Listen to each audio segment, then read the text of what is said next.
25-26 এর যে দ্বিতীয় গুরুত্বপূর্ণ ফসল পশ্চিমবঙ্গের আলু, সেই আলু সরকারিভাবে ন্যূনতম সহায়ক মূল্য দিয়ে সংগ্রহ করার সিদ্ধান্ত আজকে মন্ত্রিসভায় অনুমোদিত হয়েছে।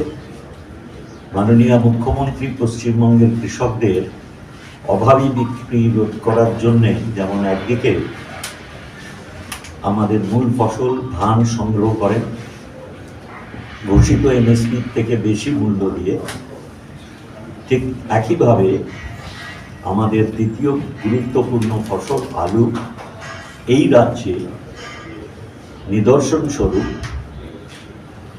গত 14 বছরে মোট 5 বার কেনা হয়েছে। সঠিকভাবে বলতে গেলে 6 বার। 2020 সালে আমরা কিনেছিলাম, কারণ আলুর ফলন কম হয়, দাম ঊর্ধ্বমুখী ছিল। সেই বছর আমরা অতিমারিতে সব বন্ধ হয়ে যাওয়ার আগে অবধি 31,000 টন আলু কিনে উপভোক্তাদের স্বার্থে উপযুক্ত দামে আমরা বাজার স্থিতিশীল টানার জন্য সেই আলু ব্যবহার করেছিলাম। কিন্তু 5 বার ইতিপূর্বে আলুর সহায়ক মূল্যতে আলু কেনার সিদ্ধান্ত নিয়ে তা রূপায়িত করার ঘোষণা করা হয়েছিল। আমরা 2026 সালে এখন সবে আমাদের মূল যে জাতের আলু পশ্চিমবঙ্গে উৎপাদিত হয়, সেই জ্যোতি আলু এখন হারভেস্ট শুরু হচ্ছে। তার আগে যেহেতু এবারে খুব ভালো আবহাওয়া ছিল আলু উৎপাদনের ক্ষেত্রে, এবং আমাদের কাছে খবর আছে যে বিভিন্ন রাজ্যে যেখানে আলু উৎপাদন হয় সব জায়গায় আলুর উৎপাদন এবার খুব ভালো হয়েছে।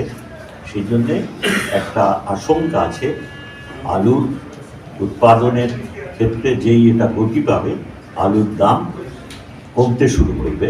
সেই জন্যে যাতে কৃষকদের অভাবী বিক্রি করতে তারা বাধ্য না হন, মাননীয় মুখ্যমন্ত্রী সেই জন্যে নির্দেশ দেন সবসময় কৃষকদের অভাবী বিক্রির হাত থেকে মুক্ত করার জন্যে সরকার সহায়ক মূল্য দিয়ে আলু কেনার ব্যবস্থা করেন।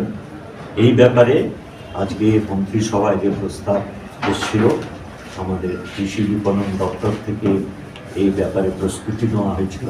তাদের সেই প্রস্তাব মাননীয় মুখ্যমন্ত্রীর সভাপতিত্বে আজকে মন্ত্রিসভা সেটা অনুমোদন করেছেন, এবং আমাদের মার্চ মাসের শুরু থেকে যে মুহূর্তেই আলু উঠবে সরকারি সহায়ক মূল্যে গুণগত মান যাচাই করে 9.5 টাকা দামে কেজি প্রতি এই আলু কেনার ব্যবস্থা হবে কোল্ড স্টোরেজের গেটে, এবং তার 35 কুইন্টাল অর্থাৎ 350 কেজি 70 ব্যাগ, 50 কেজির ব্যাগ হয় আলুর। প্রতি কৃষক প্রতি মাথা পিছু তারা এই আলু সংরক্ষণ করতে পারবেন। সরকারি মূল্যে কিনে আমাদের সেগুলি হিমঘরে রাখা থাকবে, এবং জুন মাসের পর থেকে আমাদের ক্রমশ সেই আলু বাজারে ছাড়া হবে।